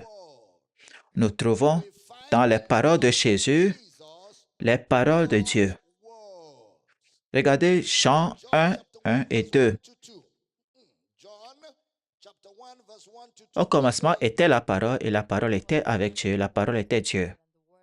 Et la parole était Dieu, c'est-à-dire tout ce qu'il dit, c'est ce que Dieu dit. Dans sa parole se trouve la parole de Dieu. Alors, le silence de Jésus sur un sujet, c'est le silence de Dieu. Le silence de Jésus sur un sujet, c'est le silence de Dieu. En lui était la lumière et la lumière était la vie des hommes. La lumière est la vie. La lumière, lui, dans les ténèbres et les ténèbres, dans l'Ancien Testament, ne l'ont point reçu. La lumière, lui, dans les ténèbres de l'Ancien Testament et les ténèbres de l'Ancien Testament ne l'ont point reçu. Alors, il y avait un prophète appelé Jean qui a porté témoignage de la vérité, mais il n'était pas la vérité. Dans Jean 1, 14 à 16, on y va. Et la parole a été faite chair et elle habitait parmi nous, pleine de grâce et de vérité. Et nous avons contemplé sa gloire, une gloire comme la gloire du Fils unique venu du Père.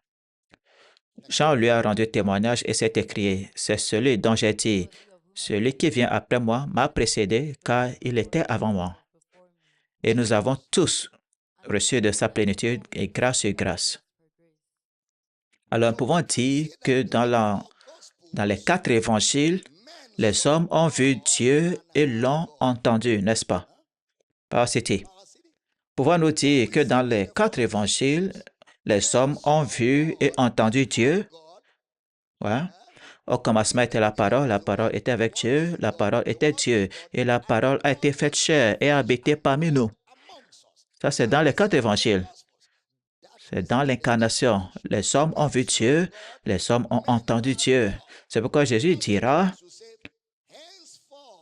maintenant, vous l'avez vu, vous le connaissez. Dès maintenant, il est au milieu de vous.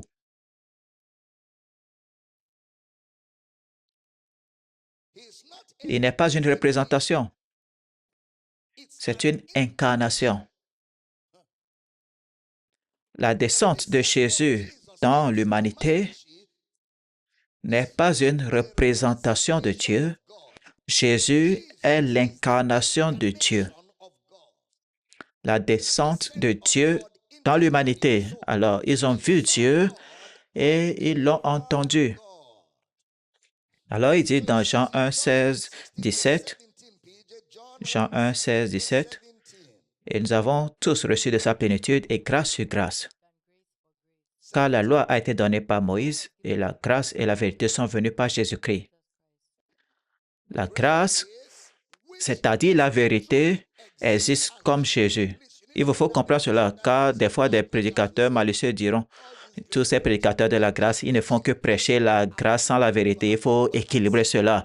Ça doit être la grâce et la vérité. C'est un problème de grammaire qu'ils ont. Ils ont un problème de vocabulaire.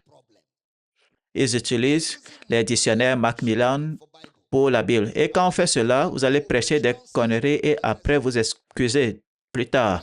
La grâce et la vérité, ce n'est pas deux choses différentes. La grâce, c'est-à-dire la vérité, existe en Jésus. Ce n'est pas deux choses, c'est la même chose. Je suis le chemin, la vérité et la vie. Ce n'est pas trois choses. Je suis le chemin, c'est-à-dire la vérité, qui est la vie. C'est la même chose. Ce ne sont pas des choses différentes. C'est la même chose. Alors la grâce, qui est la vérité, existe comme Jésus. Verset 18. Jean 1, 18. Personne n'a jamais vu Dieu. Le Fils unique qui est dans le sein du Père est celui qui l'a fait connaître. Le Fils unique qui est dans le sein du Père. Wow. Est-ce que vous êtes là? Kabayada. Tous ton voisin et dit, hé voisin, il faut bien te nourrir. Nourris-toi bien pour le voyage qui est devant. Personne n'a jamais vu Dieu sous forme humaine à n'importe quel moment, mais le Fils de Dieu, qui est dans le sein du Père, le mot kolpos, K-O-L-P-O-S, qui est dans la poitrine. C'est-à-dire, lorsque vous le voyez, vous avez vu Dieu. Lorsque vous le voyez, vous avez vu Dieu. Il l'a fait connaître. Il l'a expliqué. Le mot « fait connaître » utilisé par Jean, c'est l'exégèse de Jean. C'est le mot exégomai. Exégomai. E-X-E-G-E-M-O-M-A-E.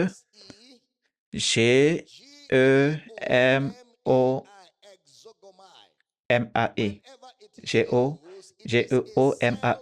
Là où c'est utilisé, c'est un mot qui s'explique de lui-même, une expérience directe de la part de celui qui était là. Dans Luc 24, 35, lorsqu'ils allaient annoncer la vérité ou la nouvelle, ils l'ont vu. Vous pouvez noter ceci. Acte 18, Acte 15, 12, 14. Acte 15, 12, 14, Acte 21, 19. Il ne s'agit pas d'un report ou d'un rapport de tierce personne, le mot exégomai. Car à chaque fois que le mot exégomai est utilisé, la personne était présente de visu là-bas. Alors, Jésus est dans le kolpos. Il est dans le Père et il l'a expliqué. Jésus ne nous enseigne pas quelque chose qu'il a appris ou qu'on lui a dit. Il relate ce qu'il est. Cela veut dire donc que Jean 1,18 s'explique de lui-même. C'est Dieu qui commente au sujet de Dieu. C'est Dieu qui révèle Dieu. C'est ça la lumière qui luit dans les ténèbres et il dit, les ténèbres n'ont pas pu le recevoir.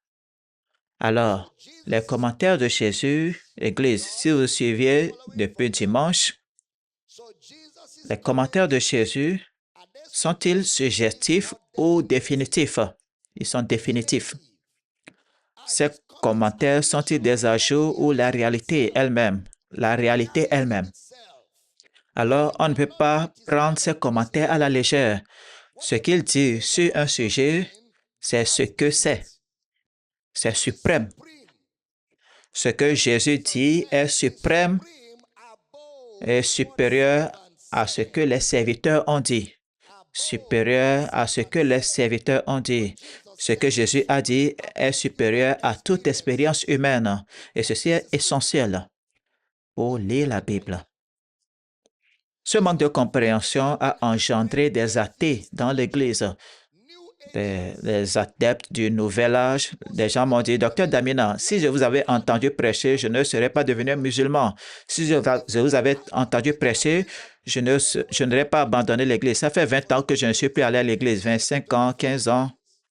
Hier, un de mes fils m'a appelé, j'étais avec maman, et il me remerciait. Il m'a envoyé une offrande de Noël et il me remerciait. Il dit, Papa, tu comprends pas? J'ai dit, c'est quoi? Il dit, Papa, à cause de toi, nous brillons. Hein? Il dit, parle-moi. Il dit, même ce matin, un ivrogne est sorti d'un bar et a commencé à me parler. Il a dit, c'est toi qui es sur ce panneau d'affichage? Car c'était sa photo et ma photo sur le panneau. C'est toi qui es sur le panneau? Il dit, oui. Il dit, d'accord. Parce que tu es sur ce panneau avec cet homme, c'est pour cela que je te parle, hein? Parce que vous tous, les pasteurs là, vous êtes des voleurs.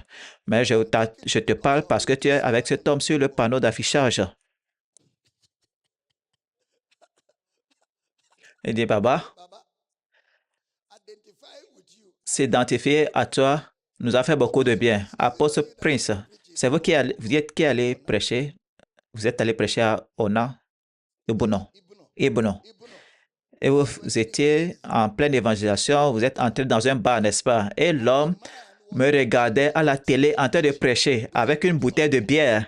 Et vous êtes venu vous asseoir et vous avez dit, vous écoutez cet homme? Et il a dit, il faut t'éloigner de moi, va t'asseoir là-bas. Toi qui es destiné à l'enfer. Il dit, toi tu es destiné à l'enfer, tu n'aimes pas cet homme. Avec sa bouteille. Alors l'apôtre Prince est allé et alors s'asseoir de l'autre côté et dit, ensuite il dit, regardez le niveau auquel ce message est arrivé. Même dans un bar, on me condamne à l'enfer juste parce que j'étais sur le point de parler de papa. Alors, ils ont invité l'homme au culte et quand l'homme est venu au culte, il a vu l'apôtre Prince qui était celui qui dirigeait. Oh mon Dieu. La vérité de l'évangile, c'est que la lumière brille dans toutes les nations. Je dis, la lumière brille dans toutes les nations. C'est le manque de compréhension de l'évangile qui a éloigné les gens de Dieu. C'est pourquoi nous avons la responsabilité énorme de prendre les évangiles, les écritures, les analyser, bien les enseigner. Écoutez, il n'y a pas d'approche désinvolte à l'enseignement biblique. Il n'y a pas, écoutez, très bien. Vous ne pouvez pas précipiter l'enseignement biblique. On ne précipite pas cela. On ne précipite pas cela. C'est pourquoi c'est appelé du travail. On ne précipite pas cela. Si on précipite cela, on va vous laisser avec des questions sans réponse. Si nous précipitons, bâclons l'étude biblique, on va vous laisser plus confus qu'avant l'enseignement. La seule solution, c'est travailler là-dedans, patiemment, avec douceur, avec intérêt, avec soin, avec habileté. et bien sûr avec prière, jusqu'à ce que nous voyions ce que le livre a cherché à communiquer à travers les âges. Il n'y a pas d'autre moyen. Et je remercie Dieu de vous avoir, vous tous ici, vous qui n'êtes pas pressés. Vous êtes prêts à vous asseoir ici jusqu'à ce que nous ayons démystifié les mystères. Dis, j'ai entendu. Comme ce gars-là qui est venu dire que ça fait trop de lecture biblique. J'espère qu'il est toujours là parce que son genre là ne reste pas dans un même endroit. Il ne reste pas, il se déplace un peu partout, cherchant des collations à emporter. Car le temps viendra où ils ne vont pas endurer la saine doctrine. Voici la saine doctrine. Ça requiert quoi? De l'endurance. Tout ton voisin dit endurance. On ne précipite pas cela. Est-ce qu'il peut être plus intelligent en matière d'enseignement biblique que Jésus? Est-ce qu'il peut être plus intelligent que Jésus en matière d'enseignement biblique? Il a pris des incroyants à enseigner pendant 3 jours. Des incroyants. 3 jours. Il va enseigner des croyants, c'est 40 jours. Aussi intelligent qu'il soit, le Dieu de toute chair. Mais regardez, le temps qu'il a pris pour expliquer. Et moi, la chair que le Dieu de toute chair a créée, va venir précipiter ce que le Dieu de toute chair a pris le temps d'enseigner. Je dois être vraiment très stupide pour croire que je suis intelligent. Nous restons ici.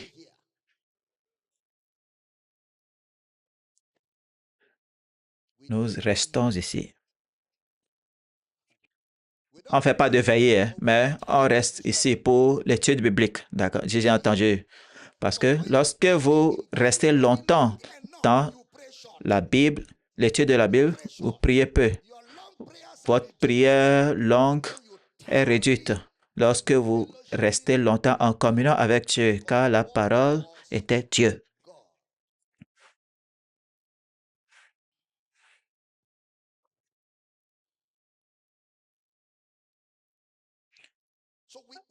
Même vous, lorsque vous enseignez aux gens, prenez votre temps.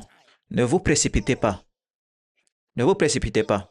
Prenez votre temps. Au lieu de cela, divisez cela en séries. Continuez, continuez, continuez. Juste comme celui-ci, on n'a même pas encore commencé.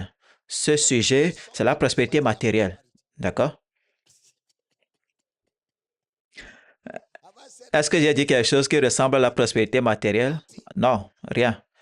Nous continuons encore de débroussailler le terrain avant d'arriver au point de commencer la prospérité matérielle.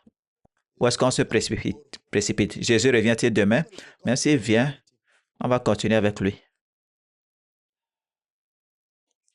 Jésus déclare Dieu. La chrétienté est la seule foi qui revendique Dieu comme nous le faisons. C'est la seule foi. Regardez, Jean 5, verset 37. Jean 5, 37. Et le Père qui m'a envoyé a rendu témoignage lui-même de moi. Vous n'avez jamais entendu sa voix, vous n'avez point vu sa face. 36, 38. Et sa parole ne demeure point en vous, parce que vous ne croyez pas à celui qui l'a envoyé.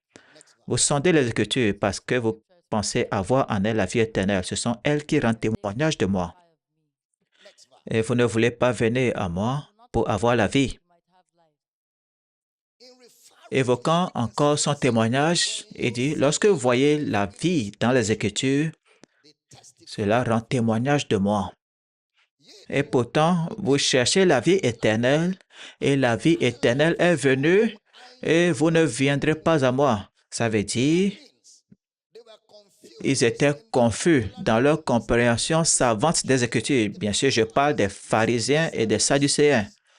Et une grande partie de ce que Jésus a fait a contribué à forger le caractère. Une grande partie de ce que Jésus a fait dans les 4 évangiles a contribué à forger le caractère. Son caractère est le caractère de Dieu. Ses paroles sont les paroles de Dieu. Ses réprimandes sont les réprimandes de Dieu. Son silence est le silence de Dieu. Je reprends. Son caractère est le caractère de Dieu. Ses paroles sont les paroles de Dieu. Ses réprimandes sont les réprimandes de Dieu. Son silence est le silence de Dieu. Tout ce qu'il dit de Dieu, c'est ce que Dieu est.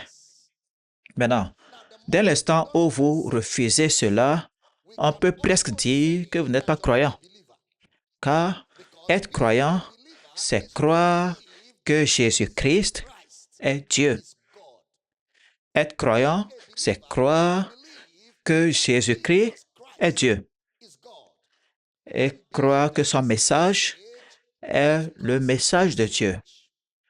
Ce n'est même pas suffisant de dire que je crois que Jésus est ressuscité des morts. Il vous faut accepter que Jésus est Dieu Tout-Puissant, car c'est ça notre adoration de Dieu, notre eusébia, ou notre piété. Notre adoration de Dieu se trouve en Christ. Alors, c'est pourquoi dans Matthieu 5, pour que le prophète ait dit cela, voici mon fils bien-aimé, en qui j'ai mis toute mon affection. Ensuite, il commence à prêcher. Et dans Matthieu 5, il commence une explication clinique de l'Ancien Testament. Vous avez entendu. Maintenant, je vous dis. Pourquoi? C'est sérieux. Vous avez entendu Matthieu 5, 43. Matthieu 5, 43. Vous avez appris qu'il a été dit, tu aimeras ton prochain et tu haïras ton ennemi. Tu aimeras ton prochain et tu haïras ton ennemi. 44. Mais moi, je vous dis, aimez vos ennemis, bénissez ceux qui vous maudissent. Un instant. Voici une clause de non-responsabilité totale. Non-responsabilité. Il refute totalement certaines choses qui étaient dites dans l'Ancien Testament. Vous avez appris qu'il a été dit. Ce qui veut dire que si ceci a été enseigné dans l'Ancien Testament, Goliath ne serait pas mort.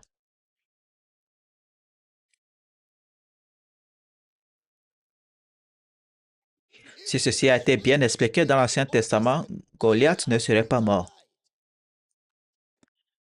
Voyons tous ces événements extraordinaires qui sont niés. Oh, tu veux dire que Dieu voulait qu'Israël soit vaincu par les Philistins? Non. Comme l'avons vu dans les Épîtres, Dieu a préservé son peuple sans tuer personne. N'est-ce pas? Dieu a préservé son peuple sans tuer personne. Par exemple, voyons une étude clinique, une histoire. Pierre devait être tué après qu'Étienne soit tué. Ils ont pris Pierre et l'ont mis en prison. Mais l'Église a prié et Dieu n'a tué personne. L'ange est entré dans la prison, a pris Pierre, l'a fait sortir sans briser la prison. Personne n'a été tué. Et pourtant, il a délivré, il a préservé sans tuer personne. Regardez Silas et Paul. Ils sont sortis de la prison. Et quand le geôlier voulait se faire du mal, Paul dit, « Ne te fais pas de mal. Nous sommes encore là. Ne te fais pas de mal. Si tu nous remets en prison, la puissance qui nous a fait sortir va nous faire sortir à nouveau. Alors ne te fais pas de mal. Dieu peut vous délivrer sans tuer personne. »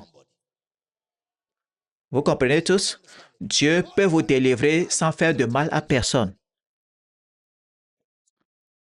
N'est-ce pas dans le livre des rois où le roi a eu un conseil exécutif? Ils se sont rencontrés à la résidence du gouvernement lors d'une réunion chaque mercredi. Quand ils se rencontraient pour la réunion, avant de finir cette réunion secrète, il y a un journal local qui va publier le compte-rendu de cette réunion-là à Uyo. Le gouvernement a dit, il y a vraiment un espion dans cette réunion. Il y a quelqu'un qui divulgue les réunions, les secrets de la réunion. Donc, à partir de maintenant, peu de téléphone, peu de gadgets, peu de technologie. Avant d'entrer dans la chambre secrète, on va vous fouiller.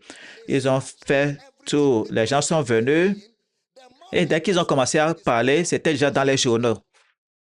Le roi s'est mis en colère et dit, il faut chercher à destituer certaines personnes de cette réunion. Et quelqu'un a dit, roi, il y a un prophète dans cette ville qui peut te révéler le secret de ta chambre à coucher. Il dit, ce prophète-là, c'est lui. Pendant que nous réunissons ici, il a déjà dit aux gens quel est l'ordre du jour. Le roi dit, allez l'arrêter. Un homme qui te surprend dans ta chambre à coucher, tu veux l'arrêter? Alors, quand il a envoyé les gens arrêter là, le prophète a dit, Père, j'ordonne que ces hommes soient temporairement aveugles. Et quand ils s'approchaient, ils sont devenus aveugles. Ils ont dit, où est-ce que vous allez? Il dit, nous allons chercher un homme appelé Élisée. Il dit, d'accord, il n'est pas ici. Allez là-bas. L'homme qu'il devait arrêter est celui-là qui les a dirigés. Dieu peut délivrer sans nuire à personne. Est-ce que je parle à quelqu'un? Dieu peut vous préserver, vous protéger sans faire de mal à qui que ce soit d'autre. Il ne doit pas avoir effusion de sang, pas de destruction. Non, Dieu n'est pas dans la destruction. Dieu est dans le salut. Si j'enseigne, dit j'ai entendu. Alors, là où il y a destruction, ce n'était pas une vraie représentation de la délivrance de Dieu. Ce n'était pas une véritable représentation. Car Dieu peut sauver, il peut délivrer sans nuire à personne. Je vais conclure ici, on va continuer dimanche. Matthieu 5, 43, 44. Mais avant de lire, dans l'Ancien Testament, les choses étaient perturbées par les impressions des hommes. Matthieu 5, 43, 44. Vous avez appris qu'il a été dit, tu aimeras ton prochain et tu haïras ton ennemi. Mais moi, je vous dis, aimez vos ennemis, bénissez ceux qui vous maudissent, faites du bien à ceux qui vous haïssent et priez pour ceux qui vous maltraitent et vous persécutent. Ça, ce n'est pas un passage sur la prospérité. Regardez l'explication de Jésus, ça va être utile dans ce que je vais enseigner après. C'est pour montrer que voici la limite de la bonté de Dieu, 45. Afin que vous soyez fils de votre Père qui est dans les cieux, car il fait lever son soleil sur les méchants et sur les bons, et fait pleuvoir sur les justes et les injustes. Il fait lever son soleil. Ça, ce n'est pas une écriture pour la prospérité, mais c'est pour montrer la limite de la bonté de Dieu, ce qu'il a déjà dit. Et ces deux choses que nous lisons ici échappent à toute manipulation humaine. Il fait lever le soleil, il fait tomber la pluie. Après cela, ce qui restera, c'est la manipulation humaine. Après, en dehors du soleil, de la pluie, le résultat sera la manipulation humaine, où les gens séjournent et restent. Vous allez comprendre que ce soit soleil ou pluie, Dieu donne gratuitement aux gens. Mais le produit que les gens retirent de cela, les hommes l'utilisent pour manipuler les êtres humains. En ce qui concerne les détails de la gestion du soleil, de la pluie, cela est du ressort des gouvernements humains. Regardez les versets 46-47, Matthieu 5, 46. Si vous aimez ceux qui vous aiment, quelle récompense méritez-vous? Les publicains n'agissent-ils pas de même? Et si vous saluez seulement vos frères, que faites-vous d'extraordinaire? Les païens n'agissent-ils pas de même? Alors, il devient un miroir. Ça veut dire, ce que Jésus fait ici, c'est une définition du caractère. Si vous aimez ceux qui vous aiment seulement, quelle récompense avez-vous? Il fait lever son soleil sur le bon, le méchant. Aimez vos ennemis. Priez pour ceux qui vous haïssent. Bénissez ceux qui vous maltraitent, afin que vous soyez les fils de votre Père.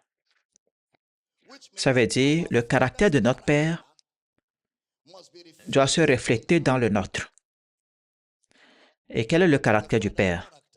Nous voyons le caractère du Père pour le refléter. Le Père aime ceux qui le haïssent, il aime ceux qui le maltraitent et il aime ceux qui le haïssent. Dieu aime ceux qui le haïssent. Alors nous devons faire de même. Comment est-ce que nous savons que Dieu aime ceux qui le haïssent? Romains 5, versets 9 et 10. À plus forte raison donc, maintenant que nous sommes justifiés par son sang, serons-nous sauvés par lui de la colère. 10. Car si, lorsque nous étions ennemis, nous avons été réconciliés avec Dieu par la mort de son Fils, à plus forte raison, étant réconciliés, serons-nous sauvés par sa vie. Lorsque nous étions ennemis, nous avons été réconciliés, nous n'avons pas été tués. Voilà comment Dieu traite les ennemis. Il les réconcilie avec lui et il meurt pour eux. Et il dit, fais de même. Ne meurs pas pour ton ennemi, mais aime-les, car Jésus a déjà pris la mort qui devrait exister. Il est déjà mort de la mort dont on peut mourir.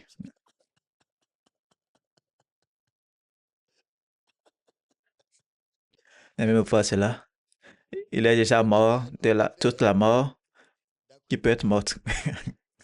Donc, ne mourrez pas pour eux, mais aimez-les, priez pour eux, souhaitez-leur du bien, afin que vous soyez les enfants de votre Père. Il ne fait pas de distinction entre les personnes qu'il aime. Il fait lever son soleil sur le bon et sur le méchant. Il fait tomber la pluie sur le juste et les injustes. Dieu veut que vous fonctionnez ainsi. Voici une définition de caractère. Car dans l'Ancien Testament, vous avez l'impression que Dieu haït. Il hait ses ennemis. Alors il donne à Israël le pouvoir de tuer tous les ennemis. Mais voici Jésus qui redéfinit le caractère de Dieu, qui fait briller le soleil sur les bons et sur les méchants. Est-ce que tu peux avoir un bon amen? Dis à ton voisin, aime tes ennemis. Prie pour ceux qui te maltraitent et ceux-là qui te méprisent. À toute occasion, sois une bénédiction, sois comme ton Père. Mettez-vous sur vos pieds et dites à votre voisin, hé voisin, il y en a qui essaient de se lever encore. Dites à votre voisin, voisin, je suis juste comme mon Père. Amen. Je suis tout simplement comme mon Père. Combien savent que l'incarnation de Jésus est la plus grande démonstration de l'amour de Dieu, le plus grand, la plus grande. Lorsque Dieu est devenu un homme, c'est ça l'amour. L'amour est devenu un homme. Dieu est devenu un homme, car Dieu a tant aimé le monde qu'il a donné son Fils unique. Alors, Dieu devenu homme est la plus grande démonstration de l'amour de Dieu pour l'homme. Et nous avons cru à l'amour que Dieu a pour nous. Vous devez avoir la confiance dans l'amour de Dieu. Amen. Dis à ton voisin, il te faut faire confiance à l'amour de Dieu. L'amour de Dieu est plus grand que la haine, plus grand que le désastre, plus grand que la destruction et plus grand que les pièges des ennemis. Alors, aie confiance en l'amour de Dieu et demeure dans l'amour de Dieu. Je n'ai pas entendu un bon amen. Dieu m'aime, Dieu t'aime, Dieu nous aime. Et cet amour est descendu dans l'incarnation et a vécu parmi nous. Gloire à Dieu. Père, je prie pour tous ceux qui m'entendent ce matin, dans ce culte en ligne, à la télé, à la radio, partout dans le monde, sur les campus, que cette révélation continue de grandir dans nos cœurs. De sorte que lorsque nous lisons les Écritures, nous y voyons Jésus partout. Et au nom de Jésus, les yeux de la compréhension de chacun inondés de lumière. Je déclare que vous êtes préservés, gardés, équipés, fortifiés. Et vous marchez dans la lumière sans aucune occasion de trébucher. Une grande grâce repose sur vous, une grande paix repose sur vous, un grand réconfort repose sur vous. Les jours, les semaines, les mois à venir seront des mois, des semaines, des jours de victoire. Au nom de Jésus, la victoire à tous égards, la victoire sur toute situation, la victoire sur tout démon, la victoire sur les circonstances de la vie. Au nom de Jésus, vos pas sont ordonnés. vous allez faire des choix inspirés par le Saint-Esprit. La sagesse de Dieu est à l'œuvre. La sagesse de Dieu est à l'œuvre en votre faveur et dans votre vie. Au nom de Jésus.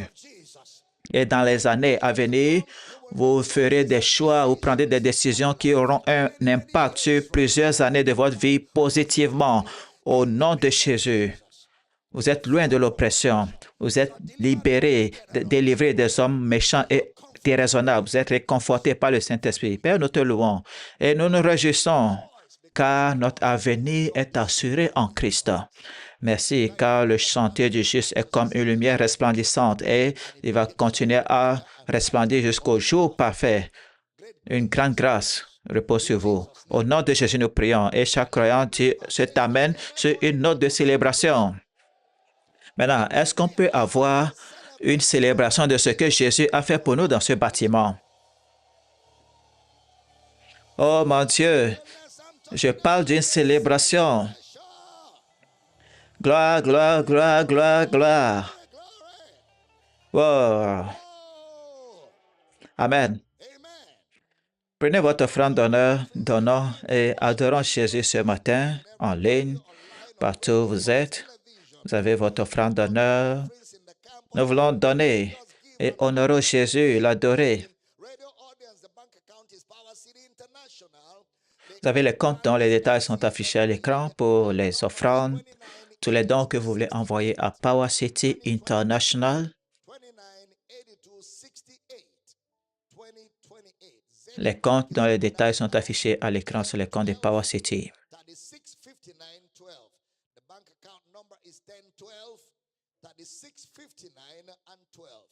And all the accounts are on the screen for the online brethren and all the TV audience.